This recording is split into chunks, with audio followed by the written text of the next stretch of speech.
The first is a story we brought you last week when authorities were called to the 8th Street Bridge for reports of an unconscious, injured woman.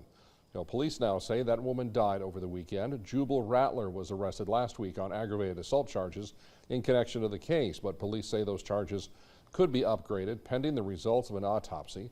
The woman, now identified as 39-year-old Doris High Elk of Sioux Falls.